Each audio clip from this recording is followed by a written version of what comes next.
And so we play Hakkar onto the board, and our opponent is happy to kill it. Sure. This story deserves a new ending. He plays Elysiana, and I knew he had Elysiana. But we had nothing else to do on that previous turn. So, as we are now running out of cards, we play our own Elysiana to negate the Corrupted Bloods. Now, these options are not too bad. Got a bit of healing, bit of board presence. I mean, they're average options. But ultimately, it's about avoiding fatigue. That is our strategy here. As the game would continue, he had 51 armor. Down comes Onyxia. I'm out of cards, and so now I have to think to myself, what do I do to remove those threats from the board? The Shadow Walk is the only option that I have left to play here. It'll have AoE, which will remove most of the damage, I think, from the board, or at least it'll take out the 1/1s, right? And that is still significant damage when you add it all up. Whether it deals with Onyxia, not sure, but we'll find out. Okay, so we get Elysiana's Battle Cry, we get cards back into our deck, that's so important.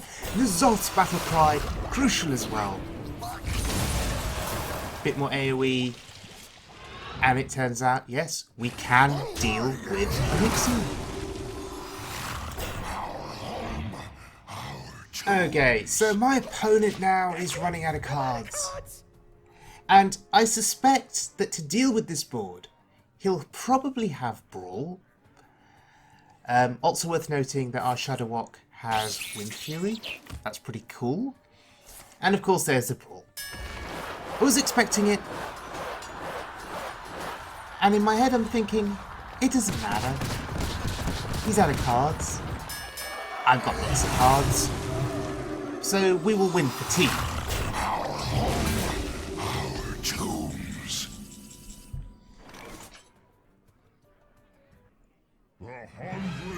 But look at what would be coming down here. A second copy of Elysiana from Brightwing. Talk about amazing RNG. That's crazy. 2 Elysianas played. Of all the things that Brightwing could have given him, it gave him Elysiana. And that makes me speechless, because now my whole strategy has to be changed. How do I win this game now? Well, the answer to that question, ladies and gentlemen, is as follows. You don't win. In fact, nobody wins. Because as we would head towards the end of this game, it would be a draw.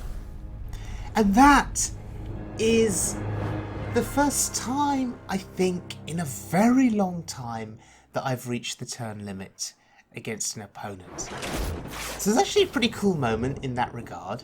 The game went on forever, but at least I didn't lose a star. So that should be a good indication of the staying power of this deck here, Rarran's Control Shaman deck. It plays Hakkar the Soul Flare, and if you have been following my channel over the last few weeks, you'll know that recently I published a Control Warrior deck featuring Hakkar, and I've developed a bit of a unhealthy obsession with Hakkar. I just love the card. And so I've been looking for other Hakkar decks. And I found this Control Shaman deck by Rarran. Is that how I say your name? I don't know. Cool name though. And this Shaman deck, if you compare it to the Warrior deck, it's got board clears, Earthquake, Hagatha's Scheme. We've got double Hex for single target removal. So it's similar. What this deck does not have is it does not have a Youthful Brewmaster or the Emperor. So, Youthful Brewmaster and the Emperor in the Warrior deck are pretty good for discounting Elysiana and then being able to play Youthful Brewmaster on her and essentially getting another copy of Elysiana, which helps you to avoid fatigue. So this deck does not have that kind of utility, but what it does have is the Shudderwock, and that can be a massive difference maker because essentially it does the same thing. Shudderwock with the Elysiana battle cry, and you refill your deck with cards again. Shudderwock with the N'Zoth battle cry, you get a load of Death Rattle minions on the board. In that regard, you could argue that this deck is superior, and let's not forget the value from Hakkar. Anyway, let's have a look at this deck now, in action. A full game on the standard mode ladder, and we are going up against a mage.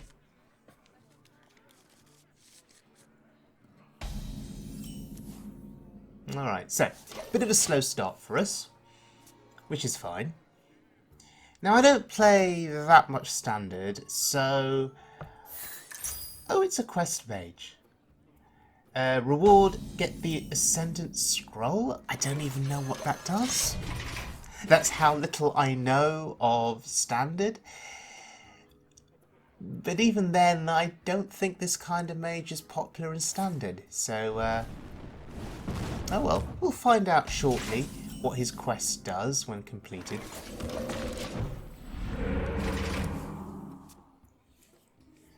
So we have the Hex available for a single target, if we need it. Arcane Intellect, sure.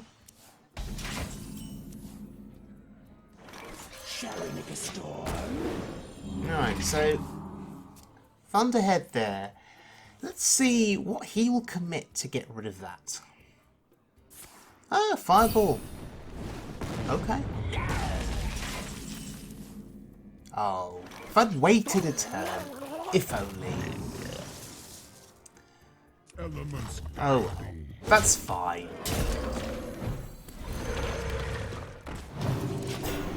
We'll buff up our healing totem there. Maybe it will do a bit more healing for us over the course of this game, perhaps. A bit of a weak board though. You're not ready for this. Oh god. Has he got a secret? Yes, of course he has a secret. Goodbye board, although the healing totem still survives. Elements guide. See, buffing it up was the right call. Because now it's healing itself, and soon it will be at full health. Yes, next level plays with a healing totem. Things are still moving slowly for us though, and nothing much to do next turn either with 7 mana. Although things are pretty slow for him. So hero power and pass. Classic play. Although things are looking up next turn, we have the fountain on turn 8.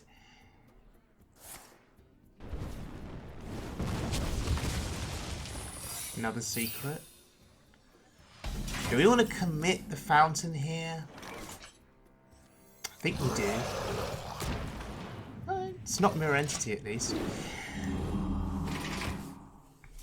So he used a fireball on the Thunderhead.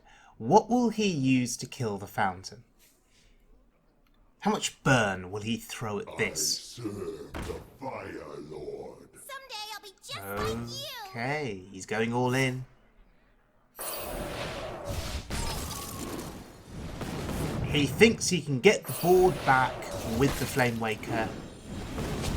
He's got a lot of cheap spells. It looks like he is going to get the board back. Although, look, the healing totem survives. Wow, this healing totem is pretty tough. Okay, we suspected that would be counter spell. Sure. So this works pretty well too. At least with Haggar's scheme, we get the full board clear now. So we had to use the Hex to test Unity. Vote Counter spell. Perfection.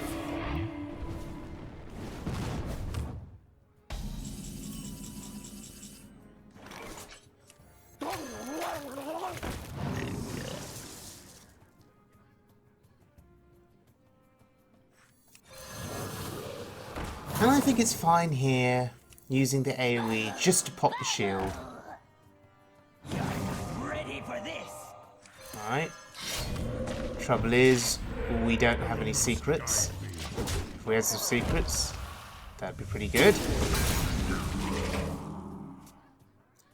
We know he has a Flame Waker. He's played one Flame Waker, so he'll have a second one.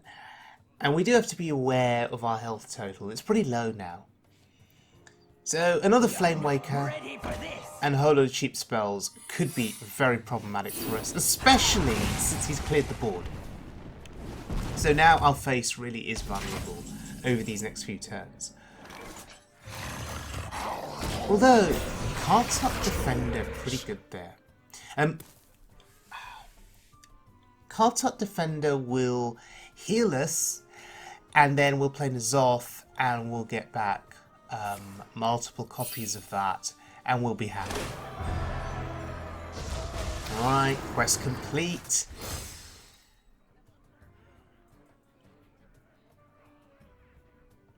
Okay, so he can get spells from that hero power.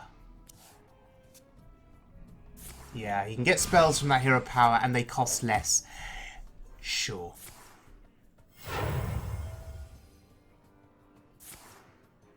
We want to be careful about using our face, throwing our face into minions, because he's got burn in hand, right?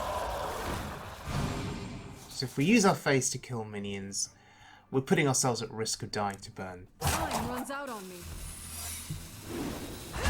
So it's just something to be wary of as we traverse these next few turns. Away, intruder! Away, intruder! Give me that healing. Our tombs. Here's a nice selection of cards in hand. I assume one of them is a Flame Waker. You see, I called it. We're good at this game. We know what our opponent is going to play next. Oh, and our face is taking a bit of a battering now. Ouch. Go down to 10. So, I think N'Zoth here is decent. We get back 2 of these Cards Up Defenders. It's better than getting 1 back, right?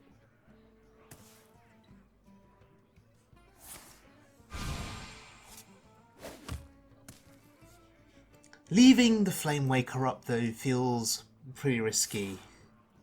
Whoa, he plays Puzzle Box. Now that's a risk. That is a significant risk.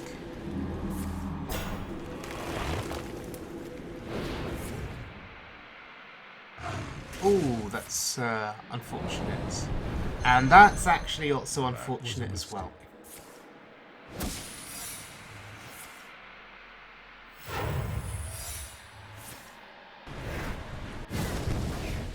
Because now he doesn't have a board.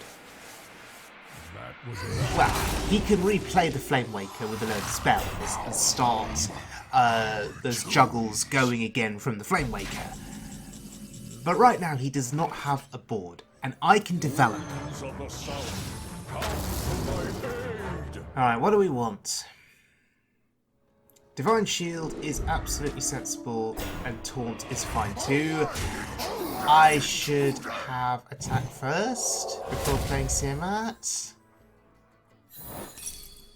Yeah, that was a misplay. I am still not used to Flame Ward. Pretend you did not see that. Yeah, pretend you did not see that. We've now lost our Divine Shield value. My hand is too full. Oh, he burns Caligos. That is hilarious. I serve the Fire Lord. Alright, maybe I won't get punished too badly for misplaying earlier. For not testing for the Flame Lord.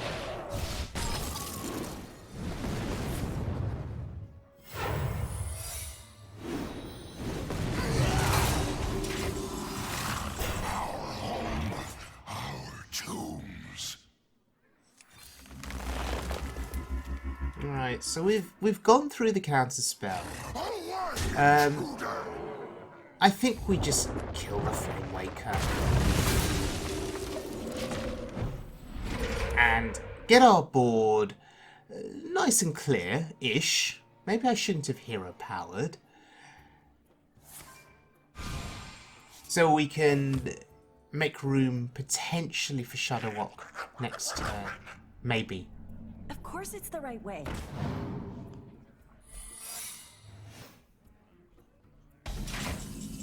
Are we playing Shadow Walk?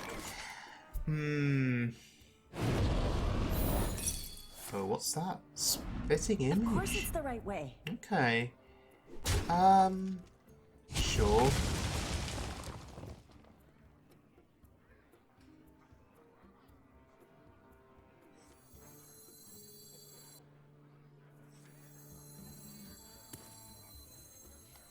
Do we use the scheme here? I suspect there won't be much more minion pressure from him. So I think it's fine to use the scheme. And we do not hero power here. Because now I am thinking about the Shadow Walk next turn, and I want board space. Depending on what the Shadow Walk puts out onto the board, I just want to make sure there's enough room. Wow, this guy is pretty brave. So much RNG. Oh, and he hits his face again. This is not working out for him.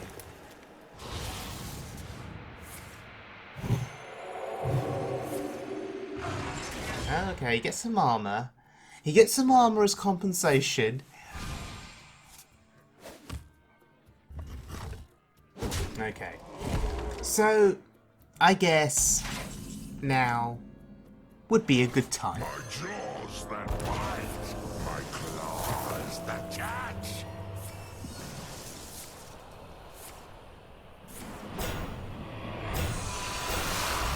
There is the N'Zoth battle cry, and look at that board. Such a beautiful board. So many Kartuk defenders. And a Wind Fury Shadow Walk, let's not forget.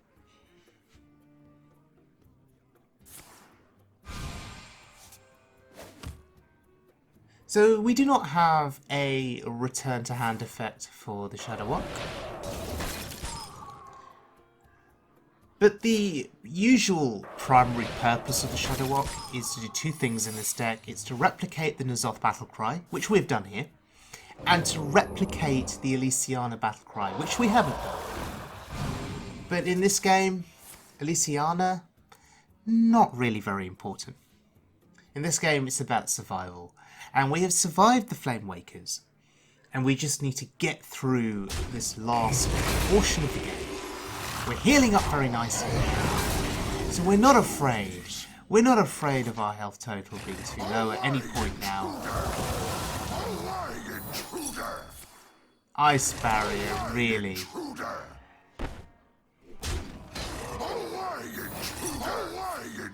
Ha, another Flame Lord. Sure. Just heals me some more.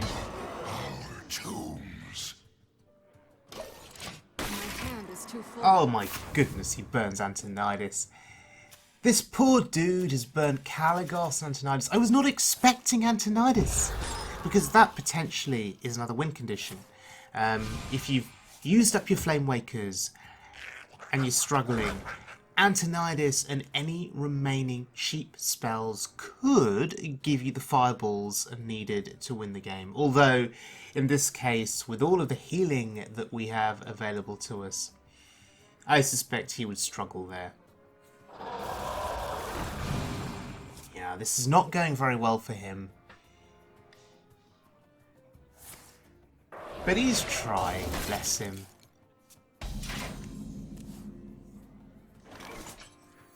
Unity, precision, primitive. Just to be safe, we get a little bit more healing.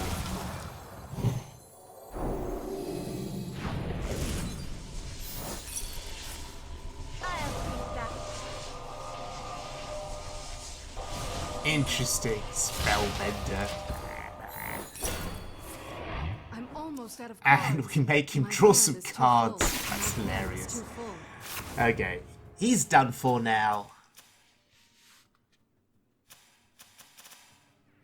Unless he's got 25 burn in his hand. Someday I'll be just like you. Yeah, so there's a second Sorcerer's Apprentice.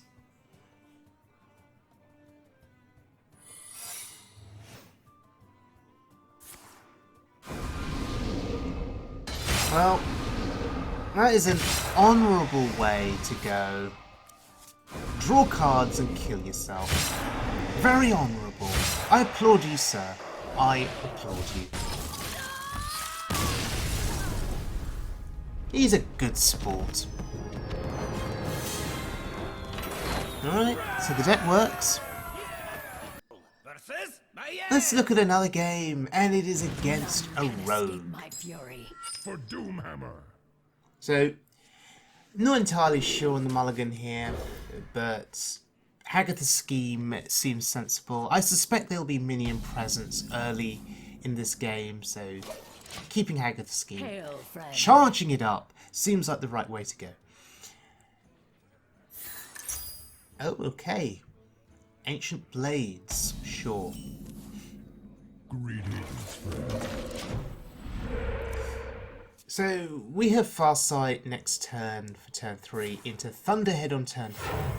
This seems reasonable to me. Oh, up to no good.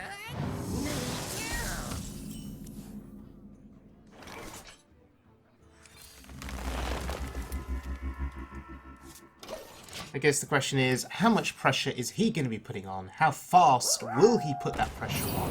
And can we keep up? That will be the test for this deck.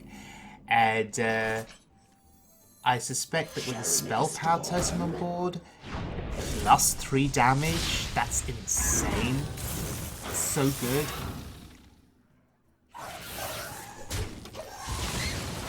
And you'll notice a 2-cost Ziliax in our hand. I mean, that's just broken, right?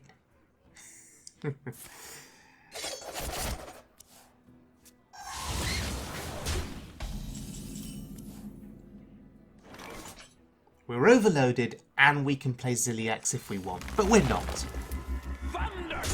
Value the card draw here.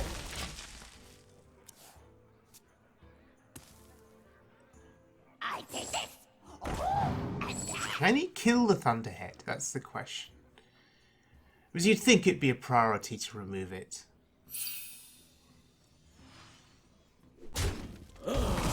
Interesting trade.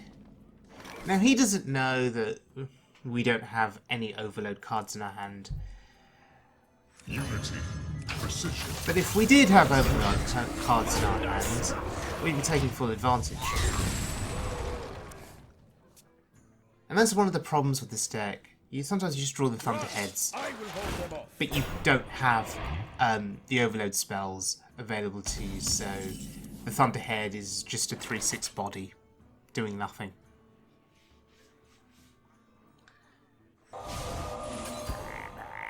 Primitive. Now, was that a worthy hex target? It allowed me to push some damage through and preserve my board. So I guess, yes, that was fine.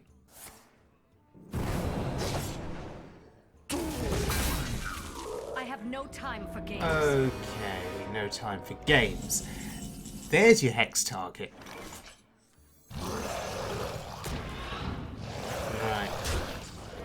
So we need to get rid of her.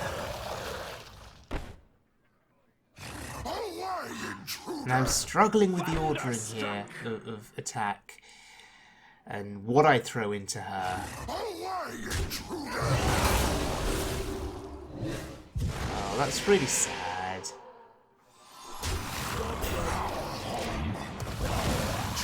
So Sylvanas there did quite a bit of work for him. And if we're seeing Sylvanas, then you've got to think that N'Zoth will be coming down at some point. I mean, we're okay with that. Because we've got double Hakkar the Ski. Oh god. That needs to die. As in right now. That cannot be allowed to live.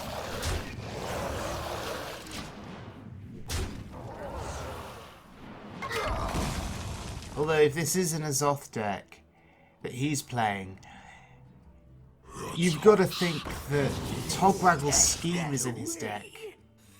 This guy's And he'll want to shuffle multiple copies of N'Zoth back into the deck. I don't think we can beat that. I don't think we can beat N'Zoth being played 10 times or 15 times or however many times it is because of the scheme.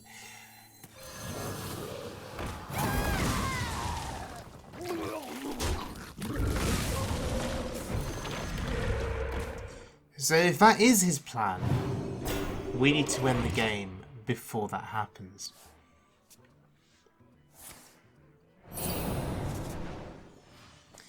And he finally completes his quest. Congratulations.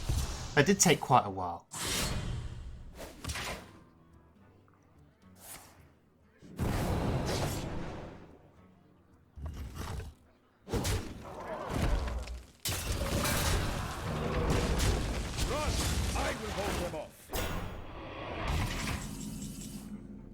Okay. So, this feels awkward.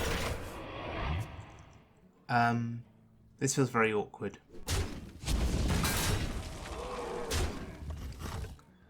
So why did I just do nothing on that turn? I did nothing because I want him to commit more stuff to the board for Hakkar the Scheme. But he's smart. He's really smart. He's not committing much. He's just biding his time. I wonder if he's playing around MC Tech. Because he must know I'm a Shadow Walk deck.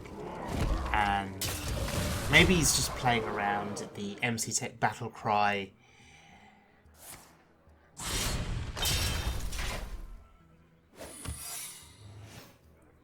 Because the MC Tech Battle Cry replicated by Shadow Walk, it's actually pretty good.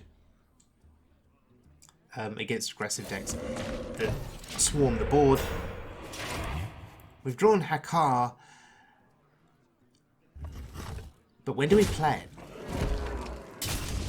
When do we play it? Should we play it? Looking at our health total. I mean, we have Elysiana to negate it. Okay. That was a relatively weak N'Zoth. We only get back 2 card-tuck defenders.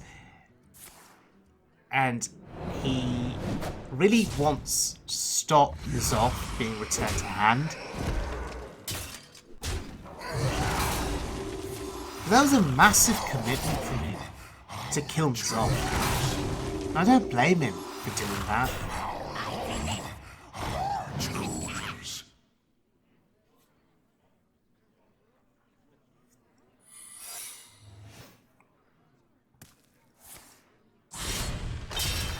Okay.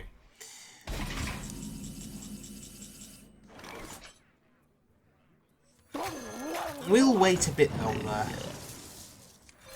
We don't need to play Hakkar just yet.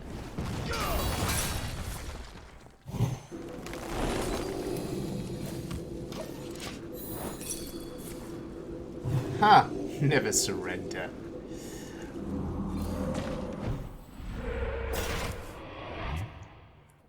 I guess you want to play Hakkar when you're close to running out of cards. And then you have Elysiana immediately to negate the Corrupted Bloods.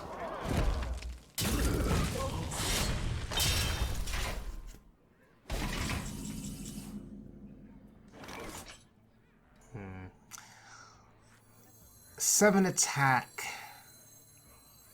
Do we want that hitting our face? Probably not.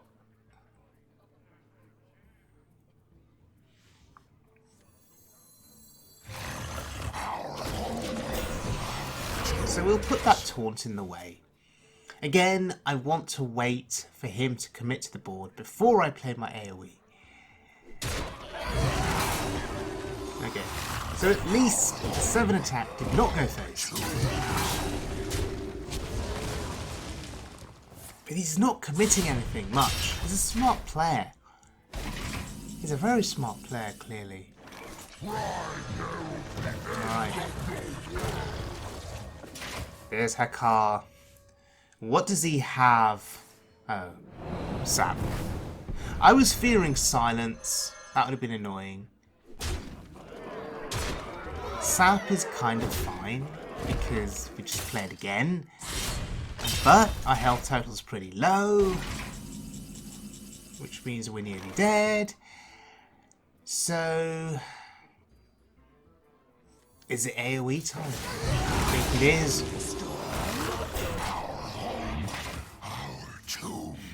Felt like a sad use of AoE, but I have no choice.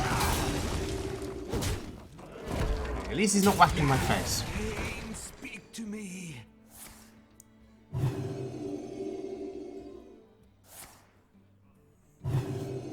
Oh, that's a bit awkward. It's super slow turn for him. We'll try one more time. There's a really cool entrance effect from Hakkar. It's beautiful. Unity, precision, perfection. Whoa, he's killing Hakkar. Alright, there go the Corrupted Bloods. Wait, he's drawing cards? A tactical error. Yeah, okay, that's bad. There's Hakkar. Dark spirits, twist the trees, foul the lake. Alright, here we go. Instead of cards. There's a Corrupted Blood. Very nice.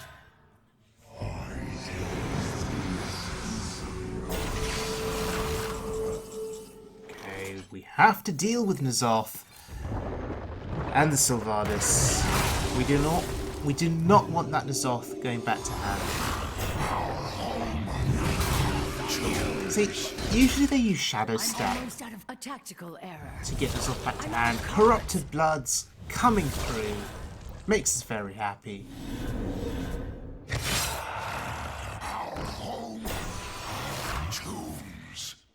Oh, and there's Togwaggle's scheme. And he gets 20 copies of Kartuk Defender. That's insane. Although, this isn't too bad. If he'd Togwaggle schemed on the Zoth, would be sad. But here's the Shadow Walk. Now is the right time to press that advantage. Because we know his deck is full of Kartuk Defenders. Oh, well, the Undertaker here looks pretty sweet. So, Kartuk Defender costs 6. He will only be able to play one of those per turn.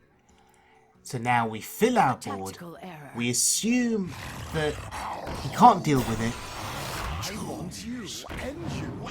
You can shuffle as many of those into your deck as you want. I mean, this is a pretty good strategy against Corrupted Blood. It means he's less likely to draw into Corrupted Blood. But if you can only play one Kartuk defender per turn, there is no way that you win this game because the board pressure from our side is too great. So that was a sweet win. Okay, so Rarran's Control Shaman deck. Compared to the Warrior deck on the right hand side, having now experienced the Shaman deck, I'm going to say that I prefer the Shaman deck, and here is why. With the Warrior deck, you can see Youthful Brewmaster, which you can choose to play on either Elysiana or N'Zoth, but not both. And that is pretty critical in my opinion. With the Shaman deck, the Shudderwock is the difference maker because the Shudderwock gets you back both the N'Zoth Battlecry and the Elysiana Battlecry. So you get the Death Rattle minions on the board and you get the cards refilled in your deck. You do not have to choose between one or the other like you do have to choose in the Warrior deck. I hope that makes sense. So the Shudderwock is the difference maker. The other comparison that you can make between these two Hakkar decks is Hakkar versus Dr. Boom at Mad Genius. Two different heroes there. I guess the value from Dr. Boom overall is perhaps better. You know, there's better utility there, perhaps. Whereas with Hakkar, the spells you get could be useless, or they could be great. Whereas with Dr. Boom Mad Genius, a lot of the time, the effects, the hero powers that you get from him are going to be reasonable to some degree. You know, the armor is pretty good in any situation, right? Helps you survive into fatigue, helps you survive the long game. Discovering the mech, pretty good because it has rush. The 1 damage AoE can pop divine shields, can pop death rattles, perhaps. Pretty good. 3 damage, single target. Yeah, can kill something on low health. So there are lots of situations where the Dr. Boom Mad Genius hero power just comes in handy.